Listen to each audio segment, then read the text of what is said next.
ఈ కాలంలో మనిషిని పట్టి పీడించేటువంటి సమస్యలు అతి పెద్ద సమస్య ఏంటో తెలుసా? అహంకారం. నాకు తెలుసు అనే భావన కన్నా నాకే తెలుసు అన్న భావనే ఎక్కువగా ఉండటం. అవునండి. భగవద్గీత మనకు ఒక గొప్ప సత్యం చెప్తోంది. మనిషి నశించడానికి కారణం బయట శత్రువులు కాదు, తన లోపల ఉన్న అహంకారమే అని చెప్తుంది. ఇప్పుడు మనం చూస్తున్నటువంటి చాలా మంది కూడా తమని తాము స్వాభిమానం గల వాళ్ళుగా ఊహించుకుంటారు. కానీ నిజానికి అహంకారంతో బతుకుతున్నాము అని గ్రహించలేకపోవటం. ఈ రెండిటికి తేడా తెలియకపోవడం వల్లనే ఇన్ని అనర్థాలు జరుగుతున్నాయి.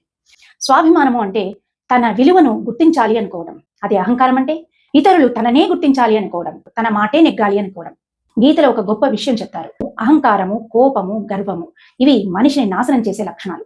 ఈ రోజుల్లో సోషల్ మీడియా మనిషి పైన చాలా ప్రభావాన్ని చూపిస్తోంది. మాట్లాడే మాటలు, జోక్స్, పంచులు, కౌంటర్లు, సర్కాజం ఇవన్నీ కూడా మనిషి ఆలోచనలను, ప్రవర్తనను ప్రభావితం చేస్తున్నాయి. మనిషికి కోరిక ఉండడం సహజం. అది తిరగకపోతే కోపం రావడము సహజం. ఒకవేళ తిరిగితే అహంకారం రావడం కూడా అంతే సహజము.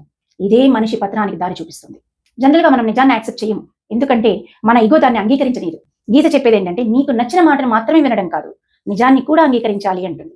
అహంకారం మనిషిని ఏది నేర్చుకోలేదు. ఎందుకంటే అన్ని నాకే తెలుసు అన్న భావన ఎక్కువగా ఉంటుంది కాబట్టి. స్వాభిమానం గల వ్యక్తి నేర్చుకుంటూనే ఉంటాడు. ఎందుకంటే అతనికి తెలుసు నేను ఇంకా నేర్చుకోవాలి అని.